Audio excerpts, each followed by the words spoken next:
Aujourd'hui, je vais vous raconter une histoire, l'histoire d'une collaboration et je dirais même d'une co-création entre Le Petit Marseillais, la marque qu'on ne présente plus, celle qu'on a toutes et tous déjà eu au moins une fois dans notre salle de bain, et 6 créatrices de contenu, donc Claire, Chloé, Caroline, Cynthia, Ursula et moi. Mais avant de vous montrer le résultat et le fruit de notre travail, même si vous avez l'œil, vous pouvez les apercevoir juste derrière moi, j'avais envie de faire un petit flashback et de revenir en arrière. Tout a donc commencé le 6 septembre 2018 pour être très précise, lorsqu'est arrivé ce mail. Déjà rien que l'objet a réussi à piquer ma curiosité. Sophie X LPM, proposition de co-création de produits ultra confidentiel. Puis dans le corps du mail, il y avait un petit peu plus d'explications, je vais vous le lire. Bonjour Sophie, tout d'abord enchantée. Je te contacte aujourd'hui pour te proposer une collaboration avec une marque un peu différente et plus long-termiste. Le Petit Marseillais, c'est une marque française historique, aujourd'hui une love brand ultra populaire avec qui chacun d'entre nous a un brin d'histoire. Pour la première fois, ils ont pu ouvrir les portes de leur production pour co-créer une nouvelle gamme beauté qui sera lancée en 2020 avec des influenceurs. Une collaboration évolutive et sur 2 ans qui vous aura embarqué dès le début en vous considérant vraiment comme des partenaires culturels et créatifs. Autant vous dire qu'après la lecture de ce mail, j'étais hyper emballée. Déjà le fait que ce soit un projet sur le long terme en tant que créatrice de contenu, un projet qui s'étend sur le long terme, là quasiment 2 ans, c'est vraiment quelque chose de très intéressant, de très stimulant.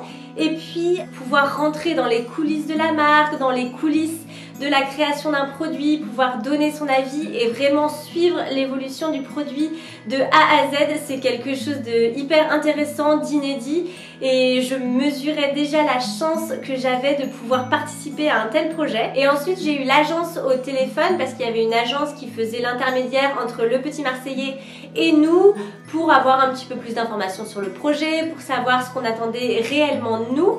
Et du coup on a assez rapidement convenu d'un premier rendez-vous pour rencontrer toutes les équipes et commencer à travailler sur le projet, donc les équipes du Petit Marseillais, les équipes de l'agence et nous les influenceurs. Et du coup pour cette première rencontre on avait rendez-vous à l'Alcazar, d'ailleurs je ne sais pas si vous connaissez mais c'est un super restaurant qui se situe rive gauche à Paris, qui est très joli aussi avec beaucoup de plantes, donc c'était vraiment un lieu idéal de rencontre pour ce premier rendez-vous. Les équipes du Petit Marseillais ont donc commencé par nous faire une présentation globale du projet, de ses objectifs et de notre rôle à jouer. On s'est ensuite mis au travail. La première matinée, on a travaillé sur des mood boards pour tenter de définir ce que représentait le Petit Marseillais pour nous, ce qu'on avait envie de raconter à travers cette nouvelle gamme, et puis aussi des lieux, des textures ou des visuels qui nous inspiraient. On était donc par groupe de 2 et on devait ensuite présenter notre travail à toute l'équipe pour confronter nos idées et au final faire un mélange de toutes nos propositions. Ensuite, l'après-midi, on a mis à contribution notre sens olfactif et c'était pas si facile que ça parce qu'on avait des petits contenants qui renfermaient différentes odeurs comme le pamplemousse, l'orange ou le thym par exemple, et on devait essayer de déterminer ce que c'était, ce que ça évoquait pour nous et les noter par ordre de préférence. Et à la fin de la journée, on a fait un compte-rendu pour voir les odeurs qui plaisaient le plus. On s'est ensuite retrouvés quelques mois plus tard pour la 2e journée de travail. Entre-temps, bien sûr, les équipes du Petit Marseillais n'avaient pas chômé et on a donc travaillé le matin sur les odeurs et l'après-midi sur les packaging. On a donc testé les 5 différents mélanges d'odeurs qu'ils avaient à nous proposer comme le pamplemousse et le thym ou groseille et menthe par exemple, et on a dû les classer par ordre de préférence. Et à la fin de la matinée et à l'unanimité, on a décidé de garder 4 mélanges et de finalement en enlever un. Et ensuite l'après-midi, on s'est concentré sur les packaging produits. En fait, il y avait une agence de créa qui avait travaillé sur une 15aine de propositions, toutes plus différentes les unes que les autres d'ailleurs. Et là encore, on a dû les noter, discuter de leur pertinence et au final les classer. Et enfin, on s'est finalement retrouvés en janvier 2020, presque 1 an après le dernier workshop, pour la grande révélation des produits, mais aussi pour travailler sur le lancement et sur la campagne marketing.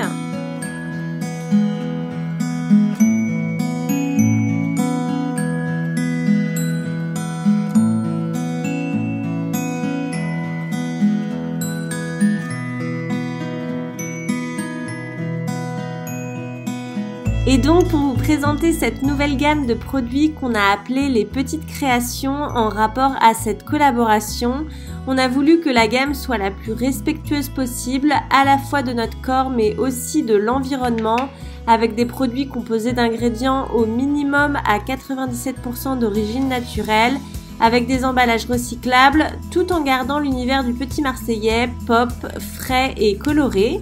Donc il y a en tout 7 produits, il y a 3 sorbets pour le corps, pastèque basilic, pamplemousse thym et groseille menthe, et 4 gels douche avec les mêmes parfums que les sorbets, donc pastèque basilic, pamplemousse thym, groseille et menthe, et le petit dernier orange sanguine et romarin. Personnellement, mon petit chouchou de la gamme, c'est la senteur pamplemousse thym qui est tellement fraîche et agréable, et gros coup de cœur pour la texture de ce sorbet. C'est une texture assez légère, ça pénètre rapidement dans la peau. Et c'est vrai que ça colle pas, c'est hyper agréable. Et l'odeur, on sent bien le pamplemousse et en fond on sent le thym. J'ai adoré qu'on puisse autant donner notre avis, qu'on soit vraiment impliqué de A à Z, de la création du produit, le choix du parfum, le choix de la texture, là maintenant du choix du lancement de la campagne marketing. Donc on a vraiment été consulté de A à Z et je trouvais ça très intéressant de voir comment le produit était créé vraiment depuis rien jusqu'à la révélation aujourd'hui. Alors ce qui m'a le plus amusé, je pense que c'est la réflexion au niveau du packaging. J'ai adoré essayer d'imaginer le produit, comment est-ce qu'on pouvait le rendre attractif, le choix des couleurs, le choix des petits fruits qu'on allait rajouter. Ça, j'ai trouvé ça hyper intéressant. Aussi le choix des textures, mais vraiment en premier le packaging, c'est ce qui m'a le plus amusé, je pense. Je pense que nous, à notre niveau, on a apporté notre expertise en termes de médias sociaux, de réseaux sociaux. Au moment du lancement de la campagne, on a donné nos recommandations sur comment est-ce qu'on pouvait faire un lancement le plus impactant possible. Et aussi, je pense, un petit peu notre œil créatif. On a l'habitude de faire des photos, d'essayer de chercher des images qui sont les plus jolies possibles, et donc voilà, notre œil créatif a été intéressant tout au long du projet.